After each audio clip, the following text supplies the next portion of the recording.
listening to Season 1, Episode 19 of the Potomac RPG Podcast. Honestly, if you enjoy something, can it ever really be too much?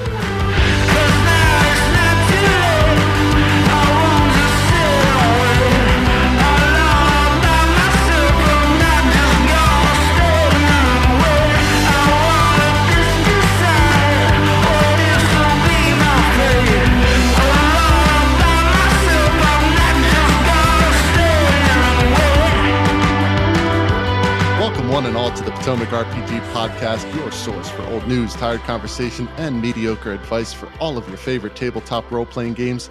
I'm your host and the Stranger Things character that continually asks if we can just play D&D. Adam.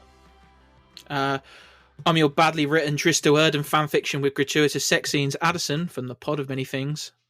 And I'm your well-written Drizzt Erden fanfiction with the gratuitous sex scenes, Leon. I'm absolutely thrilled to have our special guests on here today, Adderson and Leon from the Pod of Many Things. I mean, I've been listening to you guys since your first episode came out. We came out around the same time, and I love listening. Every episode that's come out has been wonderful. I love your Deck of Many Questions segment at the end, and you got some really great guests on your show.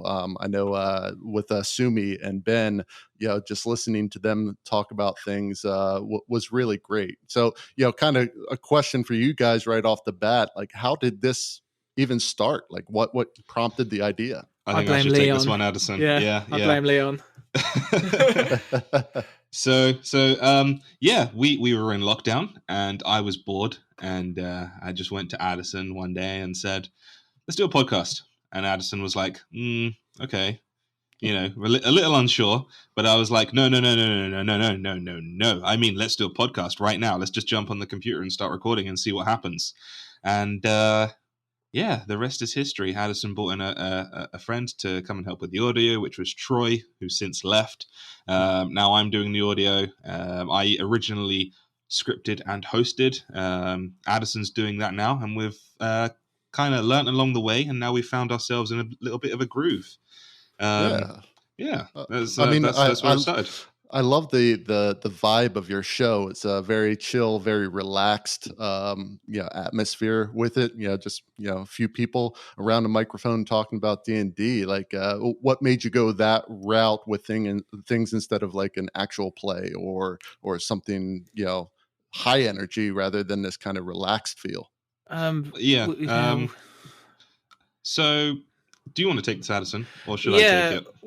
We've discussed this quite a lot recently, haven't we, Leon? Yeah. With like the whole why we kind of went that way because Troy was actually really good with music, and he's a bit of a bedroom composer. I've been around his house, and he's just got musical instruments everywhere, and so a lot of the earlier stuff that you hear is actually Troy's own compositions. Yeah. And he used to make that sort of like lo-fi relaxed stuff. Me and Leon both loved lo-fi stuff. Yeah, so those early tracks in the first couple of episodes, they were all written and composed by him. Obviously, since he's left, we've just been using free tracks, which we found off YouTube. Yeah. But yeah, the style and the sound of the podcast can entirely be attributed to Troy. So if you're listening, Troy, thank you for that. Yes, thank you, Troy. I love the music, and I listen to it while I'm at work. So I'm sitting there with it playing in the background. It's almost like those YouTube videos, those like long ass lo-fi music videos, but with stuff I'm interested in, talking about, coming through the speakers at me. So it's really cool. Really enjoy it, and super super happy to have you guys on the show. Now, both of our shows are the product of our love for the game. It's an extension of our tables in a way.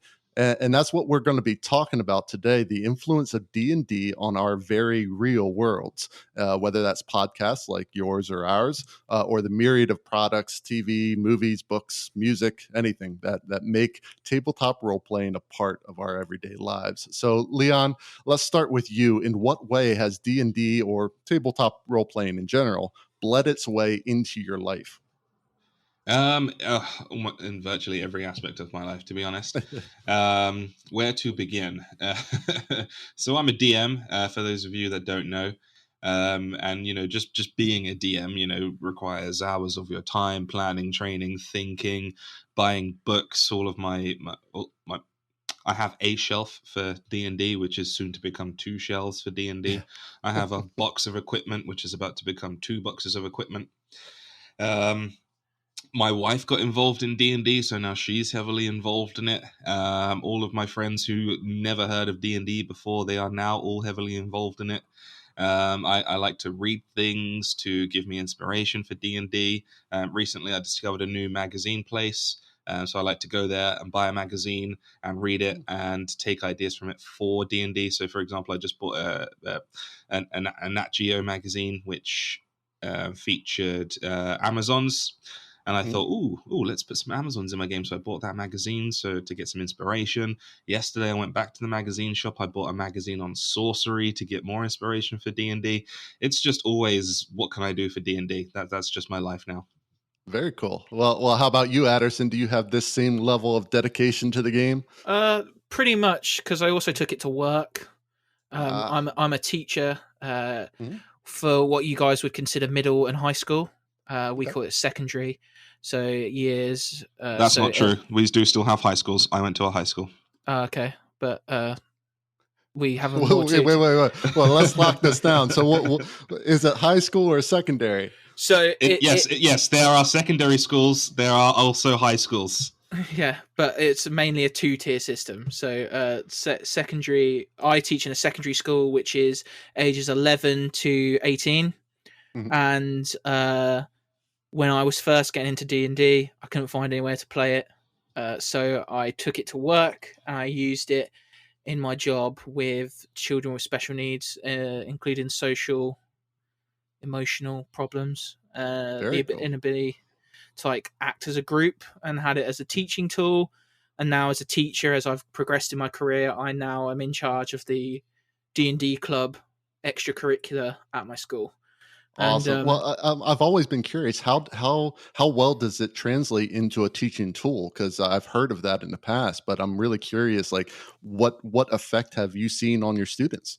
So we talked about it once on the show, where they asked me to relive my best DM moment, I guess, and it was a kid with selective mutism. He didn't speak. He even did the whole hair in front of his eyes so you couldn't look at his face and stuff like that. He was very quiet, and he was part of the group. And one time, somebody went down, and they were going to die.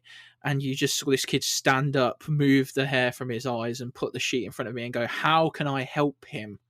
Wow. And speak. And he started speaking to these kids outside. And then obviously you can put in situations and scenarios that mimic real life issues. So you can talk about prejudice and stuff like that. And do you think that's fair? And you get the NPCs to ask them questions, and they reflect on it in character, but then you see them kind of have the light bulb moment in their head. Because I've also had to do things like trust exercises with them. So do you trust this person? And they're like, well, not really, because I don't feel as if he's telling us the truth. I was like, well, what makes you think that? And then we've expanded on that and stuff like that. I'm thinking of the Channel 4 documentary about the teacher in the UK who taught one of his children how to speak. I'm thinking you need your own documentary on this as well. Yeah, it sounds like it. I'd watch it for sure. So that's awesome. Really good to hear. I also dragged my wife into the hobby like Leon, and she's just as obsessed with it as me, but in a different way. I have been trying to get my girlfriend to do so, and she's a wonderful person. You hear her at the start of every one of our shows. She's wildly talented, beautiful, wonderful, and I keep trying to get her involved, and she just won't make the jump. So anything that you guys can do to assist on that would be much appreciated, because the idea of gaming with a significant other, I mean, hell, that's a topic for a whole other show, but man, that's got to be a wonderful experience to be able to do that. It has, I think it has positives and negatives. My wife has threatened me with violence at some points because of the fact that she feels like she's not winning. but at other times as well, when I see her like fully invested and like loving it, and it's just great. Very cool. Well, hey, let's get into some questions for the show. This first post comes from Reddit user Izzy53, who asks, the Dragonlance novels came from a game of D&D. Critical Role will have a TV show from its pre-stream games. When have other tables crossed into different type of media? Curious, have other tables or games made it to movies, TVs, books, etc.? The Dungeons and Dragons movie of the early 2000s would have been better served if it came from game tales rather than the crap that was served up. All right, so we're talking about entertainment that is specifically tied to the creator's experience with D&D. So, Adderson, can you think of anything popular that had its roots in an actual D&D game similar to Dragonlance and Critical Role? I don't know if it's popular, but I know for a fact that there's a film, a Vin Diesel film, called The Last Witch Hunter. Oh, yes, I love that movie. I love that movie as well because you can tell Such it's a D&D movie. Like, you can literally tell. So he made that based on his character that he used to play. Nice. And he did do a thing on Geek and Sundry for like the promotion of that film called Celebra D&D, where he played the character from the film with some of the members of Critical Role, and that was pretty fun because at first he's quite like nervous about it because he's like, oh, this might ruin my tough guy image, but then eventually I think he rolls like a natural 20 and he just goes in and he's just like, no, I'm invested, I'm in, this is how it's supposed to feel like. So The Last Witch Hunter is pretty good. That's cool. I'll have to check that out. And I, the nice thing nowadays is with Joe Manganiello, however you say his name, and all that kind of stuff, the whole idea of not being a tough guy if you play D&D is kind of a thing of the past. So, Leon, how about you? Do you know of anything that did that crossover? The one that instantly comes to mind is the TV show Community. Yes. They have two famous D&D episodes, of which one is only available online to stream now. Which I'm so angry about that. I know. Tell me about it. I think, have we discussed this on our podcast before, Adderson? We talked about it in the episode where we talked about we ranted about both of us. both our shows covered this already, but yeah, it's that impactful. I mean, it was such a great episode. It's without doubt the best episode of Community, but for those listeners who aren't aware, there's a couple of episodes in Community where the entire cast gets around the table and plays D&D, and they are two of the best episodes in the entire show. And to go back to the question, those episodes came from Dan Harmon, who is the creator of the show. His love for D&D as a child, he really wanted to put something like that in there for a community, and it just worked out as fantastic episodes. And it's just it's literally them around the table playing D&D. So there's no animation, there's no costumes or anything like that. You're just watching people play D&D. It's fantastic. So many memorable scenes in that episode between Annie as Hector the Well Endowed, and just everything was just so great in that episode. And the second one was good too, but it wasn't quite what that first one was. Yeah, the first there's a lot of TV shows doing that, aren't there? You can pretty much go through a lot of like modern TV shows now, and they have like a specific D&D episode. I think of Voltron Legendary Defenders. They have some as well called Summit and Paladins. But there's like loads of like D&D rip-offs in TV shows now, and they are usually really good episodes of the series. Yeah, I mean, just other like modern comedy. I know Big Bang had D&D kind of prevalent within a few episodes of their show. Then you got from Dan Harmon, you have Rick and Morty, and does that Harmon Quest, which is amazing as well. Yeah, so but a lot of good stuff out there, and it's been an influx over the last decade of this crossover from a table to popular media, which is really cool to see, because back in the 80s and 90s and even early 2000s, D&D was not a fixture of pop culture. No, it was like a subculture thing, wasn't it? Yeah, very niche. Yeah. And over on your side of the pond, there were the concerns over devil worship. Yes, yeah, well, we're known for our calm demeanor and not overreacting to anything. So you liar! We get news over here as well. I see what's going on in your country. It is so embarrassing what's going on in our country. I can't believe you guys agreed to do a podcast that's based out of America, to be honest. So, but that said, it's great to see this kind of influence in our pop culture, and look forward to seeing more of it down the road. Adam, there is one thing I want a gift I want to give you, by the way. Oh, because okay. You're in America. You have a show called the IT Crowd. Is it too late for me to go halves on this gift? Yeah, we can go halves on this. I want you to watch the British IT Crowd episode with your friends from the podcast called Jen the Freddo. It's Jen the Freddo, and it's Freddo as in the character from The Godfather. It is one of the best D&D episodes of anything in your life, as she basically... you've got to watch it. I don't know if you'll get the humor, because it's a very British, like, black comedy, like, very stoic, but it's so good. That's one of the best. Absolutely. So if you can, watch that. That's mine and Leon's gift to you guys. Yeah, I'm almost positive, 99% sure it's on Netflix right now. So I will queue that up and watch it with the others as soon as possible. So I very much appreciate the gift. Have news here. Yep, and the sound of Ralphie the News Goblin can mean only one thing. It is time for Potomac RPG News.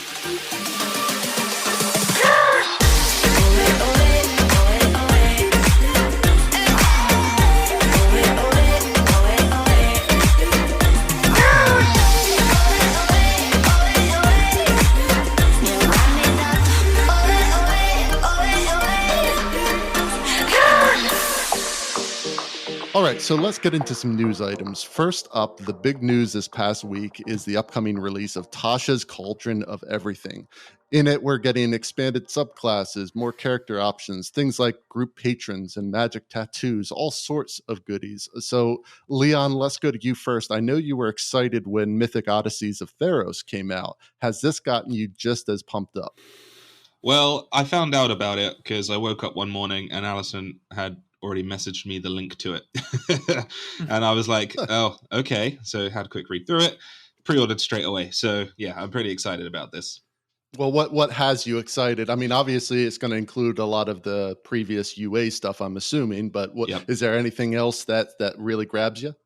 There's a couple things that grabbed me. The main thing, and I've discussed this with Adderson before, is I believe it's putting in a system that is taking away racial stats, which I think is good. I've never really been a fan of racial stats. They just don't make sense to me, and they kind of force players to have specific class race combinations. Like for example, what's the point even playing a tiefling barbarian? So I'm really excited for that bit. Yeah, I'm excited for that too. Not only this kind of step towards inclusion and kind of some common sense reforms within D&D, which is good to see, but also, like you said, the idea of racial stats was really limited on the kind of characters you could create because of those bonuses. So it'll be really interesting to see how we can mix things up with this new way of going about things. Adderson, how about you? I assume since you messaged Leon immediately upon the news that you're just as excited? There are certain things I'm excited about. I actually don't... I'm not a massive fan of the getting rid of racial bonuses thing. Because otherwise I don't see the point of races after this. I'm just talking solely about the +2 charismas. I'm not talking about the dark vision, the innate casting or anything like that. I do believe those have a place. I'm just not a big fan of the racial stat bonuses. But I'm quite a big fan of that because I'm also not of the prescription that you have to make your race lean into and some of the best characters I've ever had are characters that don't lean into the statistics of a class and shouldn't play it. I still think that the half orc monk combo is a massive sleeper, and everybody will be like, but you don't play it like that, and I'm like, well, I do, so there you go. Exactly. So I am a bit worried about that because of the fact that people will go, well, it's in a book, and I'm like, well, I don't want to use it. So like, but I am excited for some of the reprinted stuff. Like, I am really excited for group patrons. I really like group patrons, because I like the little things it can give you. And I also like the idea of like, oh, you work for the newspaper. Just cause, like, so there are some fun things in there. I'm looking forward to some more subclasses, especially for Artificer. I hope they do put armor in there, for Artificer, and some of the UA stuff that's come out, like the Genie Warlock Patreon was really good. That was an excellent one. Circle of Stars Druid was actually pretty fun as well. I'm playing one right now. Absolutely, it's fun. And then there were just some other subclasses. I was like, you know what? Some of these are actually really good. And I feel as if there are some classes that haven't got enough subclasses. So I think, yeah, I'm excited for that. But I am worried about because my thing is as well, like, certain races are built for other things, if that makes sense. So like, an orc normally is stronger. Like, it doesn't mean that you can't train to be dexterous. It just means that you are predisposed to being stronger and stuff like that. So I come at it from I know everybody's going to be like, how can you talk about realism when you can throw fireballs? But I'm a bit like genetically and like species wise, it just makes sense to me. Yeah, I don't think this is something that everybody's going to agree on. It's just going to come down to your own personal preference. I don't really think it's worth an argument. No, it's not worth an argument. One of the things that I think it is. Let's argue. That argument. No, We're ahead. British. We don't argue. We just quietly mutter under our breath whilst queuing. Well, I mean, I definitely see the point, because there is a homogenization of the races then whenever you take away those stat bonuses, and I do agree that, you know, some of the most memorable characters go against that. You know, I had a halfling barbarian that, you know, was wonderful to play, and those weaknesses actually caused me to like the character even more. So I can certainly understand your point of view on that, Adderson. I mean, this isn't taking that away. You can still absolutely make those characters. Sure. Yeah. It's just opening up some new combinations that you wouldn't otherwise have. Absolutely. And getting rid of the people that like to, well, not getting rid of the people that like to min-max, but making min-maxing less of a thing. Yeah, which I'm in favor of, because min-maxing, probably because I'm not good at it. Like, I can't do it.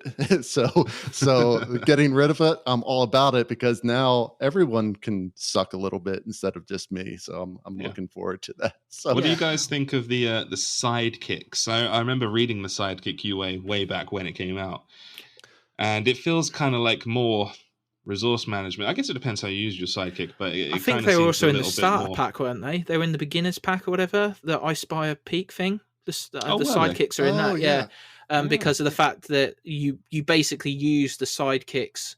Well, this is what they said they were used for. Is they used the sidekicks in case you had low party member account, so you could have a sidekick to like fill in as a party member, pretty much. Yeah. Personally, I'm not a huge fan of sidekicks because of what it does at the table. Because that's, in essence, another turn.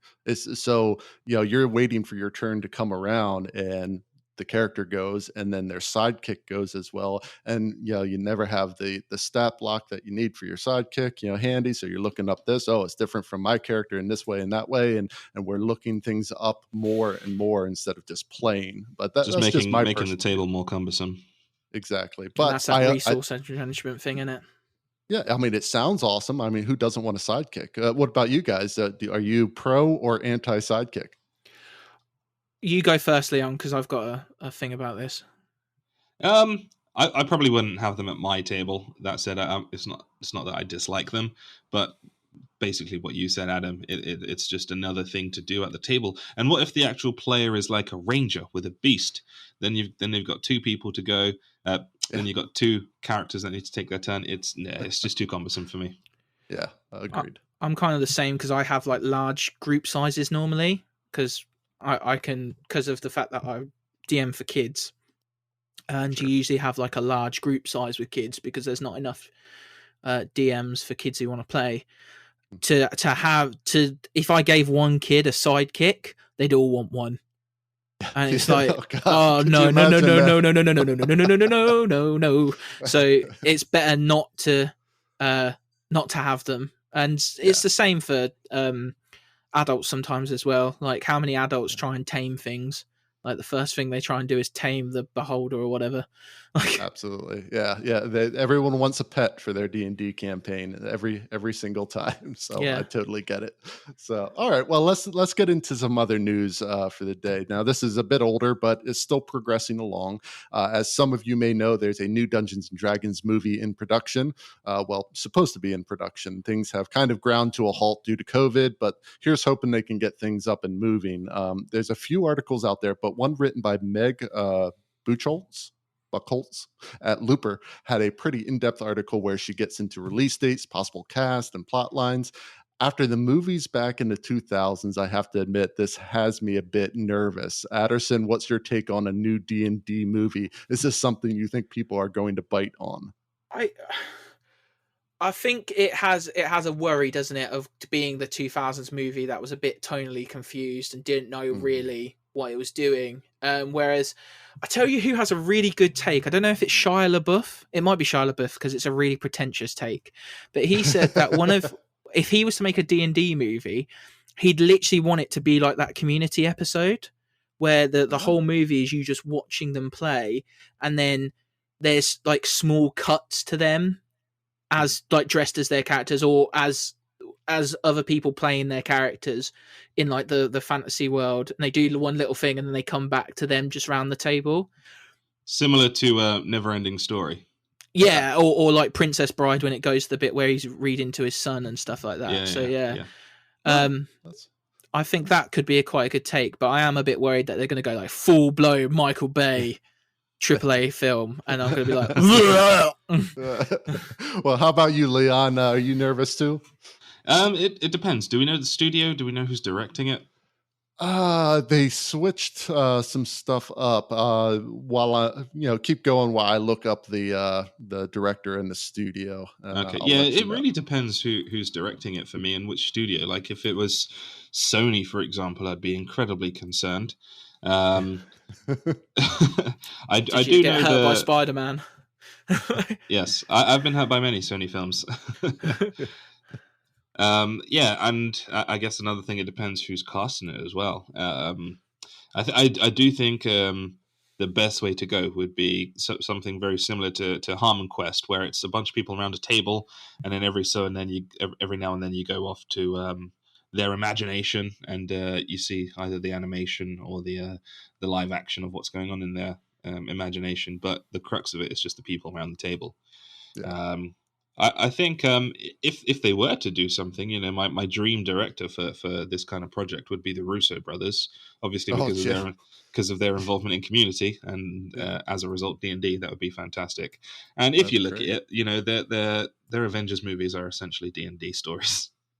That's absolutely true. Well, on the production company side, it looks like it's Paramount is heading this up, and the directors, the latest hiring is John Francis Daly and Jonathan Goldstein. Now, personally, I don't know what they've done in the past. The name doesn't ring a bell. Does it ring a bell with you at all? No, not a clue. No. Well, that's not necessarily a bad thing. I've seen the possible castings on this article as well, and they've got isn't Ansel Elgort the dude from the film with the girl? What's it called? The Fault in Our Stars and Baby Driver. Really?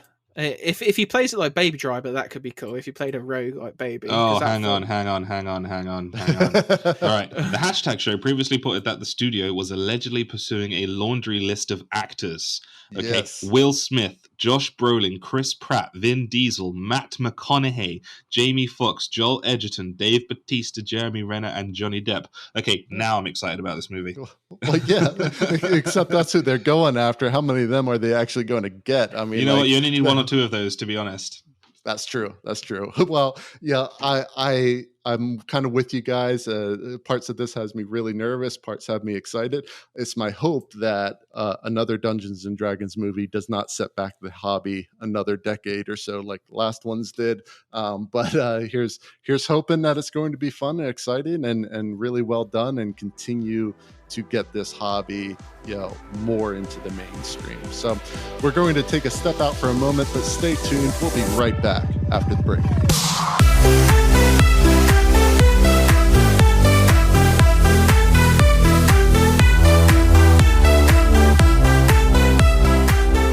As any tabletop role player would know, coffee is an essential commodity for those 4-hour sessions we all go through. And a great place to get that coffee is foundfamiliar.com. Found Familiar is a couple of people with a passion for coffee creation and D&D, and they've teamed up with favorite artists from all around the world to bring specialty grade coffee that celebrates the creativity sparked by Dungeons and Dragons and other TTRPGs. Use the coupon code Potomac RPG, all one word, at checkout for 10% discount on your purchase. That's at foundfamiliar.com. And with that, let's get back to the show.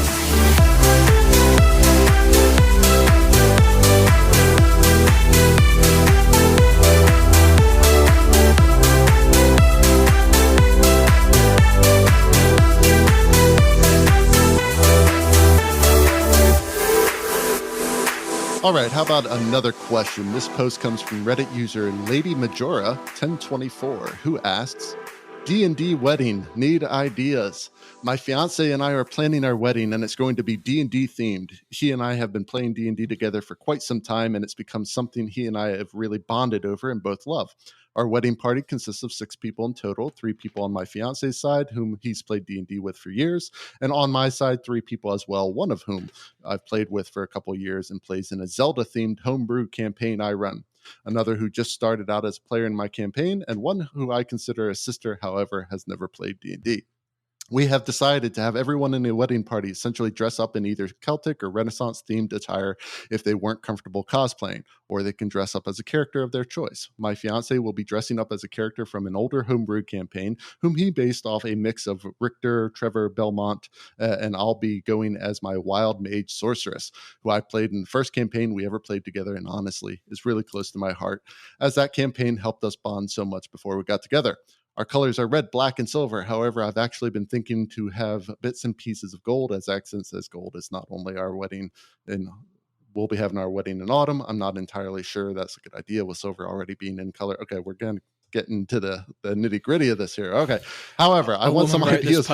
A woman wrote this post. I want some ideas from you guys. We have some, but we've been having a hard time finding more examples of things like decor and other D&D weddings to help us get ideas. Do any of you guys know anyone else who has had a D&D themed wedding, or have had any of you guys had one yourselves? Do you guys have any good ideas for decor? Things that would really make the reception ceremony a tasteful homage to our love of the tabletop RPG. Whew, long post. All right. So talk about D&D finding its way into real life. First off, congratulations to both of you on the engagement. How cool is it to have to be able to marry someone you game with? Leon, Lady Majora and her soon-to-be husband need some help with wedding planning. If you were to have a D&D wedding, how would you do it? Wow, that's the most American thing I've ever read. Wow. I'm sorry. We're both here like, ooh. Oh man, yeah, I didn't think this one through very well, did I? Okay, all right. What would I do?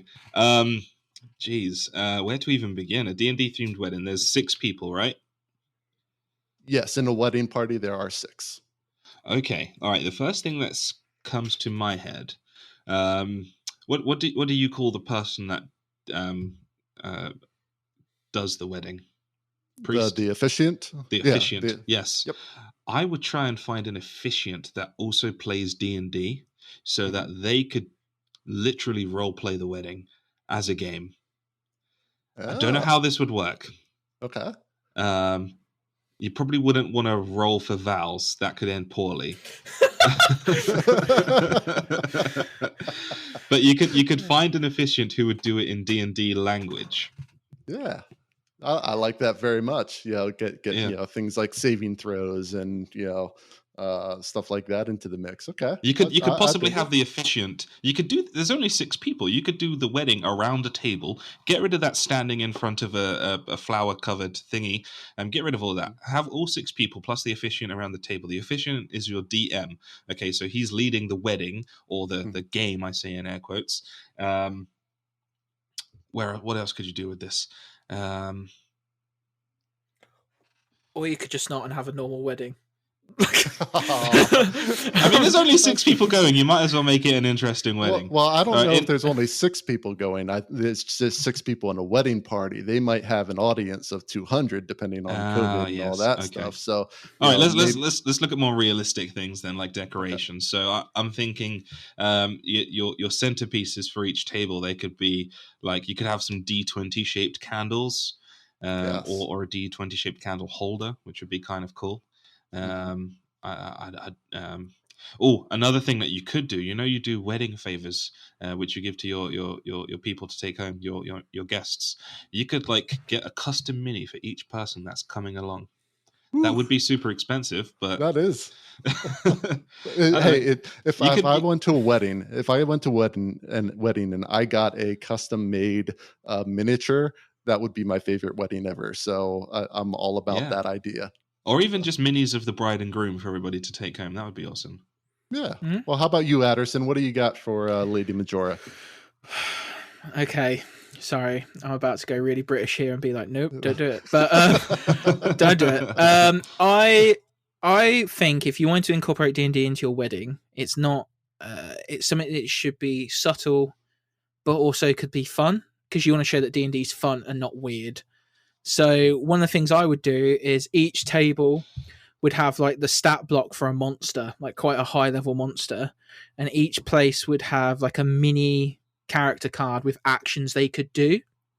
And you'd have the die, and these would also count as your party favors. So you'd have a D20 and you'd get all your damage dice, and that's it. So you'd have like a smaller list of actions. You'd have like attack and a couple of spells and maybe some healing spells. You wouldn't have like everything. It'd be like a tiny card with your little cat. And basically I would make it a game in the middle of the wedding while we're waiting for something, that basically your table has to beat the boss monster on your table first.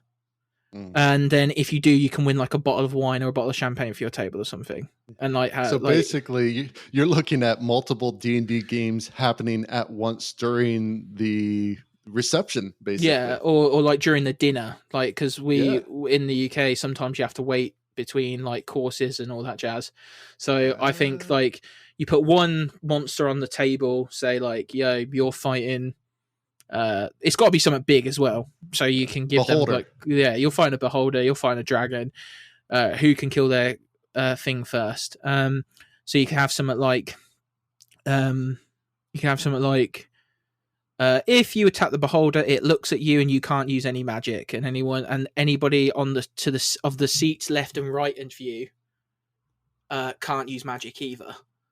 Okay. To simulate the cone. So you make it kind of like a game, and then you might have some fun. Then they can take the dice home as party favors. That's where I'd cheap out and be like, I love this idea. But as much as I love this idea, I cannot picture my nan playing this game. Exactly. And this is the thing. This is why I'm a bit like, have dress normally, have a normal wedding, because like I had quite a traditional wedding, and there's even some of the photos that I don't like, and I'm just like, I've got those forever. So can you imagine if you're like there and like your nan's in the background like staring at you like, what the fuck? But the thing is, this coming from a previously married person, the fact that like you invite these people who you've seen maybe a handful of times over the last dozen years, because that's what's expected, and it almost feels like you're putting on this wedding for everybody else. This is something that these two people love and care about, that's important to them, and it should be most memorable to them. So if that means Nan has to take a swipe out of a bugbear, then that's what's going to happen, man. You better get them. So, well, and I don't know how deep their D&D love goes, whether it heads into that LARPing side, but personally, I'd much rather see a LARPed battle than those tired dances. That instead of a first dance, how about a first monster encounter? I thought you were going to say first mount. Then I was like, that's a very different type of wedding in the UK. So, all right. Well, hey, Lady Majora, hopefully that helps. We'd love to hear how your wedding ends up going and what you decide on. I know we didn't help much with the color scheme, but I don't think either of us are quite. We're dudes. We're sorry. Yeah, we don't care. Sorry. We're just there. Like, we're just going to turn up, dudes. Exactly. So, in all honesty, I think the subtle approach is the best approach for this. Go with some D20 decorations. Get the D20 cufflinks out, which I also sell on my Etsy page. Awesome. Well, best of luck to you, Lady Majora. Hope the wedding goes fantastically. So, we're going to get into another segment here. D&D has been having a renaissance for a number of years now, and with it has come a whole slew of products, references, and influence on popular culture. So let's test just how much Adderson and Leon know about D&D in the real world from past and present. Listeners, it's trivia time.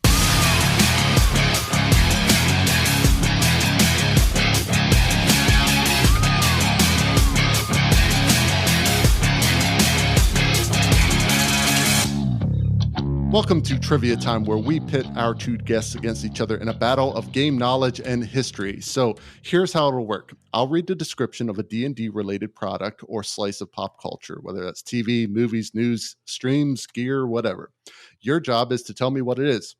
You're allowed to ring in early, but if you do, I'm going to stop reading and you'll have to answer the question without hearing the rest. You'll lose a point if you get an answer wrong.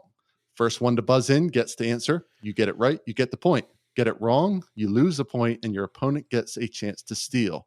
And better yet, you can try to steal without fear of losing a point. You two ready? No, yes. But we'll do it. Confidence, right. Addison, confidence. Yes. All right, so let's get into it. Question 1. The barbarian in the original Dungeons and Dragons cartoon from 1983 carried this weapon. Adderson. Greatsword. That is incorrect. I'm sorry. Leon, a chance to steal for free. An axe, a great axe. That is incorrect as well. The answer was a club. It was a plain old wooden club. Never seen this cartoon. I couldn't remember, and I'm just like, he'll carry a greatsword, right? That's good for his stats. Like the min-maxer in me's there, like, oh damn.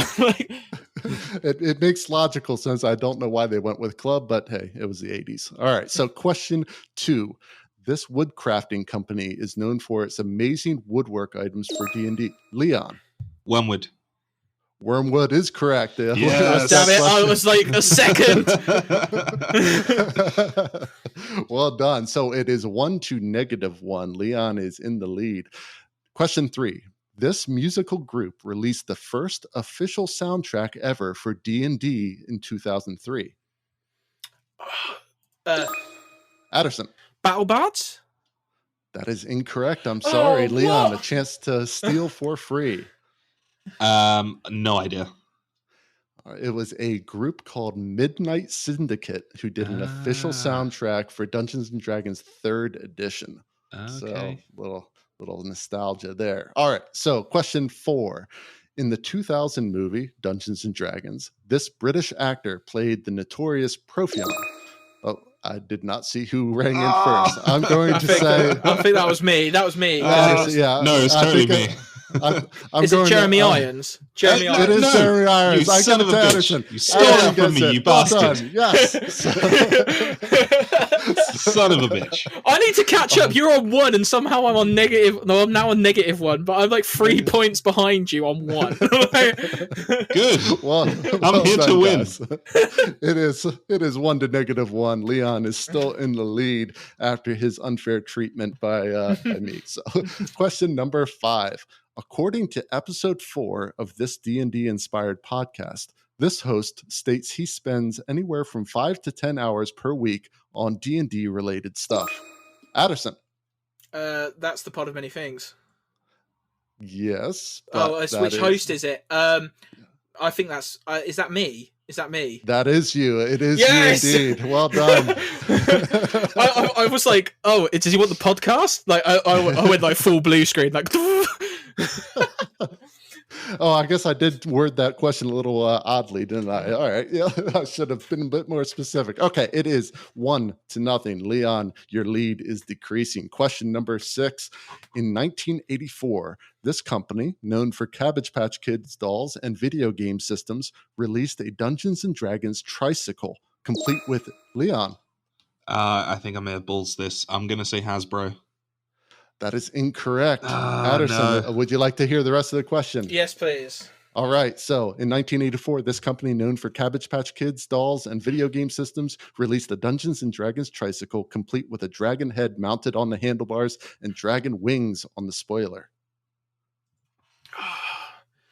Now that you've read it out, I'm just like, that's only sounds like a Hasbro idea, but I know it's not Hasbro. Who does Cabbage Patch Kids? I'm going to have to pass. I don't know. I have no idea. The answer was Coleco, who obviously did ColecoVision back in the day. But they are the ones. It's in Ready Player One. Oh. All right. So it is a tie ball game right now, 0-0. Question number 7. This movie from 1982, starring Tom Hanks, helped set off the infamous Satanic Panic. Leon. Big. No, not big. I'm sorry. Oh no! I'm sorry. That was just really funny. Adderson, chance to steal. Oh, I know what it's called. Damn it! Is it called like Gamers or something?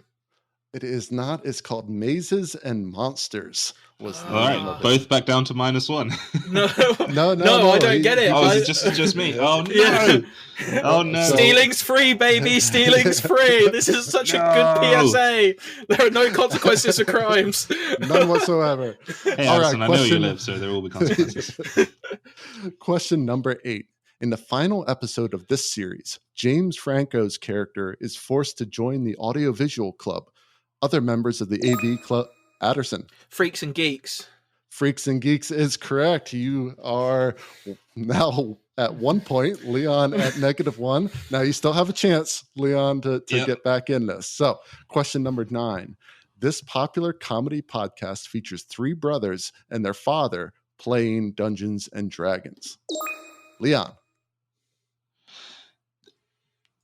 Dungeons and Dads? It is not. No. Adderson, can you steal? Is it the McElroys in the Adventure Zone? The Adventure Zone is correct. Well done. The score is now 2-2. All right, I lose. I fail. All right, last question is real. Last question for you guys. Question 10. Matt Mercer played a one-shot on Red Nose Day in 2019 with this popular late-night host. Leon, I think I saw yours first. Yeah, it was Leon first. Late night, screw it. Let's go with Stephen Colbert. Stephen Colbert is correct. Well done. So the final score comes to Adderson 2, Leon -1. Adderson, you have 1 trivia time. Congratulations. So now you can lord that over Leon. I'm not a fraud. I'm not a fraud, I promise. I know things. Well played, guys. Awesome job. So let's get into our last post of the week. This comes from Reddit user Scytherin, who asks, would it be a good idea to use D&D as one of my hobbies in my resume? Or does it seem too irrelevant and distant from the original goal of acquiring a job? I'd like to say I'm pretty familiar with D&D and definitely consider it a hobby, as even though I haven't found any groups to join, I've instead been working on a campaign that I would like to DM for myself for the first time. The only problem is that I'm trying to get my first job in which I can then take on my phone bill and hopefully use to pay for university. Except I'm worried that D&D is too out there and too irrelevant of a hobby to use in order to gain a job. Any advice would be greatly appreciated. Now, the acceptance of tabletop role-playing has come a long way, but just how far has it really come? Adderson, would you go so far as to put D&D on your resume? For me, because I've got a specific career where we have a thing where we have to talk about the extracurriculars we've led, sure. Like as a teacher, like I would say, I organised a D&D club. This is what it is, and this is how it helped. I would have to like answer questions about enrichment and like how it improved the school lives of these kids. So for me, yes. I don't know what it's like in the US, but to be honest with you, in the UK, most of the time they don't get that far on your CV. So I've put it on there if you want to, and then because it might be a good talking point, like they might be interested in it, and they're going to ask you that question probably at interview anyway, so you might as well put it on there. Although, I mean, I think the DC on that's going to be pretty high to see if that hiring manager also plays D&D or even knows what it is. So, but don't you think that that's usually that's the conversation of D&D, isn't it? So what is it? True. Like, what is it? Yeah. Like, and you'll spend hours trying to explain it. My wife has to do that with her friends all the time. Like, that is literally. I sat here and listened to her talk to her friend for an hour trying to explain what we do on a Sunday. Yeah. Well, and I even though the stigma has gone away a little bit, like there's still, my girlfriend has this habit of introducing me and saying, and he plays D&D. I'm like, these people don't even know me. You can't just throw stuff like that out. Like, oh yeah, he plays D&D a lot like that. I have to ease into that conversation. Leon, how about you? Would you put something like this on your resume? Would I put it on my resume? No. That said, there are skills that you gain from D&D which should absolutely be on your resume, especially if you're a DM. Organizational skills, research skills, conflict resolution. Those are things you could absolutely throw in your resume. Personally, for what I do, and for 99% of the jobs out there, I don't think you should put the words Dungeons and Dragons on your CV. Yeah. I think you should list the skills that you've gained from it instead. That said, don't list like blanket D&D skills. Make sure that you have those skills that you think that you've collected from D&D. Absolutely. And maybe the different phrasing as well. Instead of Dungeons and Dragons, tabletop role playing has a much nicer connotation to it. Yes. Dungeons and Dragons kind of immediately evokes some imagery that might not be great for a job interview. Even board gaming, yeah. Like if you say board gaming, people will just think things like, oh, Monopoly and all that jazz, and then you get away with it. Like Which I think, didn't you talk about that on one of your episodes about board gaming? We did mention board gaming and like how it like feeds in and stuff like that. Exactly. Yeah, and how you word things on a resume like this is going to be important. Also, just going back to this question answer, this is your first job, and even though D&D's you consider it a hobby, you haven't run anything yet. You're not part of a group yet. So it's going to be hard to make those connections with that hiring manager saying, hey, this is what I've experienced within this hobby that makes me a better worker. Now, once you get get into a group and you're DMing and stuff like that, like Leon and Adderson said, you can pull some of those social skills and traits out of that to show how good of a worker you'd be. But right now, this is along the same lines of saying, hey, I like to watch baseball. Like it doesn't really mean anything just yet. So I'm in favor of putting it on if you have the stuff to back it up. But until then, probably best to stick to what your actual skills are and get that first job under your belt. So good luck out there, Cytherin. Hope you get the job. Would love to hear what you ended up putting on that resume. That is going to do it for us this week, though. I can't thank Adderson and Leon enough for being on the show today. Go listen to their podcast, The Pod of Many Things. Guys, you want to let the audience know exactly where to find you? Leon, this is your job. Like this Yeah, yes, you can find us on Twitter at the Pod of Many Things. You can find us on Instagram at Pod O Many Things. The problem is we can't afford the F. So it makes things a little bit more complicated. We're also on Spotify. We are on Apple Podcasts. We're on Google Podcasts. We're pretty much everywhere you can find a podcast. So please come and find us. Come speak to us. We look forward to hearing from you. Absolutely. We would love some questions for the deck of many things. Like, yes, if we're running out. We're running out. yeah, absolutely. Get them over to those guys. I love that segment of the show. And for any listeners out there, they're wonderful guys. Love their guests that they have on as well. Please go listen. As for the Potomac RPG podcast, if you want to send in your questions or anything you find on the internet, you can send them to questions@potomacrpg.com. If you'd like to support the Potomac RPG podcast, you can find us on coffee.com/PotomacRPG.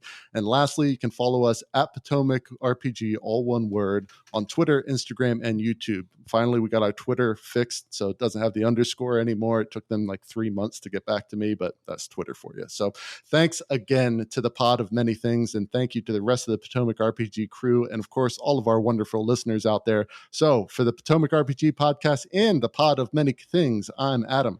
I'm Adderson. And I'm Leon. Till next time, keep those dice rolling, keep those stories coming, and never stop playing. Oh, sorry. Were we supposed to say that as well? Do they? Don't they do that across the pond? They don't yell. They don't shout. We don't shout. We're chill.